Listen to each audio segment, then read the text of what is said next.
fall of 2012, we all five decided our ride for the coming year would be to go up through the Sierra Nevadas, starting with Sequoia National Park, through Yosemite, and on up as far as Quincy.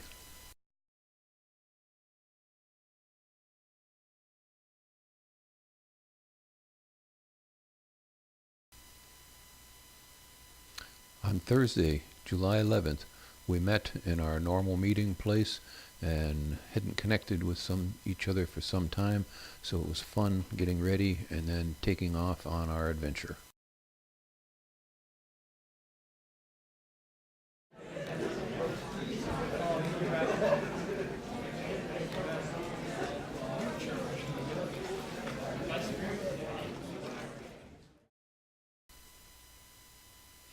By the time we got through Fresno and headed east, we stopped for a break and realized how flat this land is and how rich the valley is. It appears it can grow just about anything.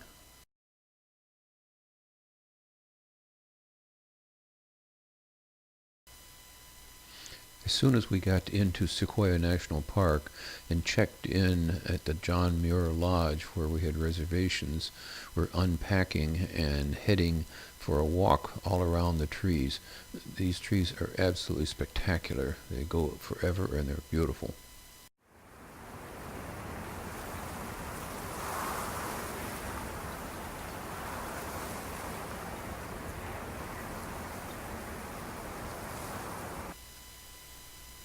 The General Grant National Park was established in 1890 to protect the General Grant Grove of giant sequoias.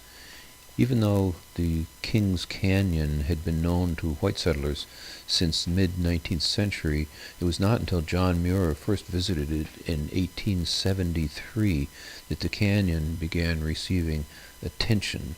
Muir was delighted at the canyon's similarity to the Yosemite Valley.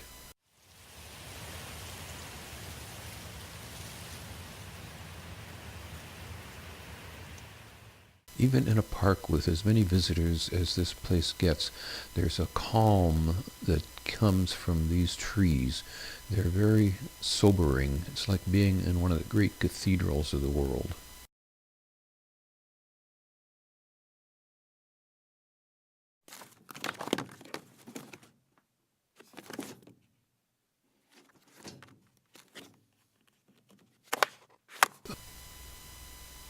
The evening before, we decided the next day we would go through Kings Canyon, which is adjacent to Sequoia and just a bit above it.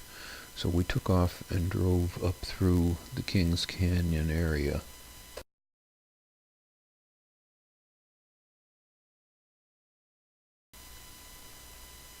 The popular theory of the day was that both Kings Canyon and Yosemite Canyon were formed by earthquake action.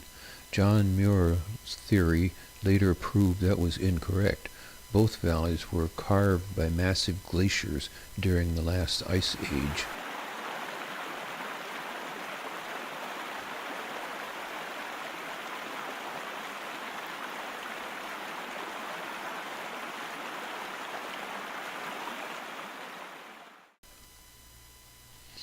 The south and middle forks of the Kings River have extensive glacial canyons. One portion of the South Fork Canyon, known as the Kings Canyon, gives the entire park its name.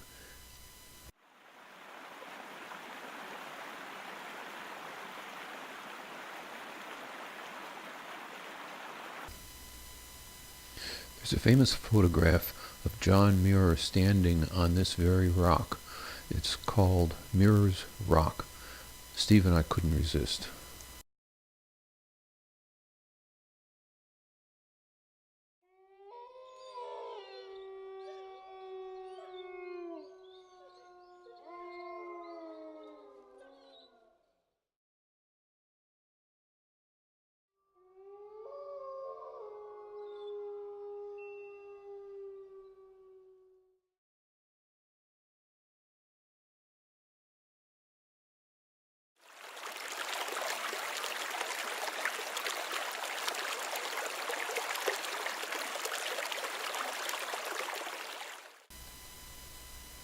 Kings Canyon has a maximum depth of 8,200 feet and is one of the deepest canyons in the United States.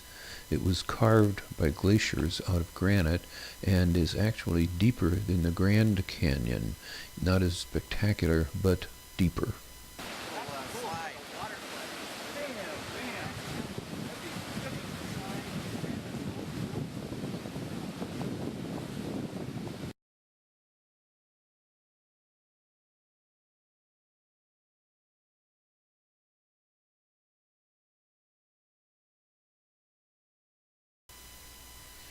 The Kings River was originally named Rio de los Santos Reyes, River of the Holy Kings, to honor the biblical Magi.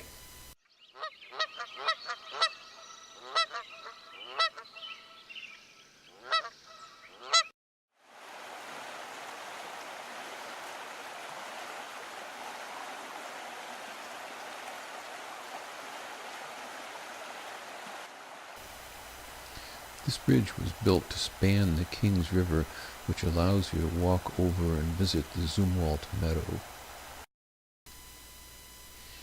The Sierra Nevada is a young mountain range, estimated to be not more than 10 million years old. During these 10 million years, at least 4 periods of glacier advance have coated the mountains, the thick mantle of ice, leaving slow-moving rivers, carving deep valleys and craggy peaks.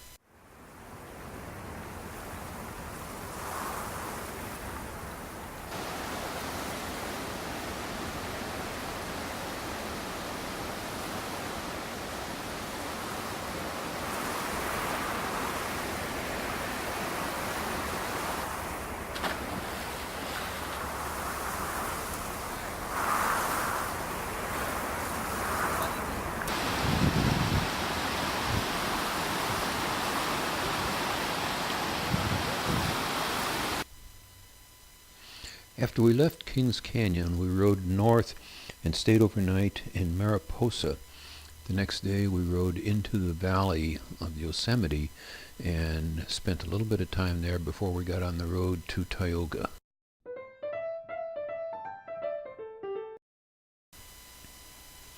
After stopping for lunch at the Tuolumne Meadows, we continued through the Tioga Pass entrance, down Lee Vining and through Bridgeport and on out to Twin Lakes, where we would spend the next night.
After we left Twin Lakes Campground, we took off the next morning for Sonora Pass, which is a high 9,600 foot elevation pass. It's very beautiful up there.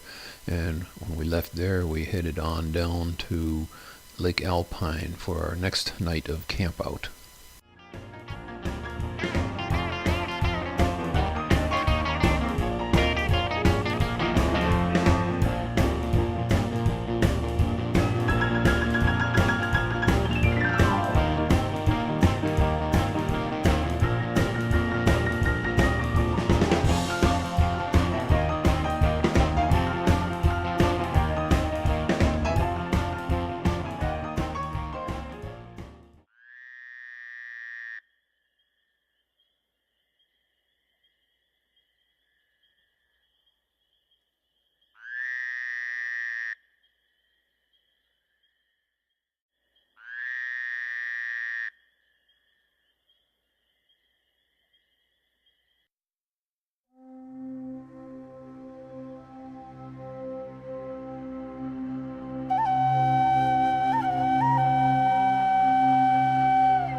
After Ebbets Pass, we decided to go up through Virginia City just for the fun of it and go by the eastern side of Lake Tahoe on our way to Quincy.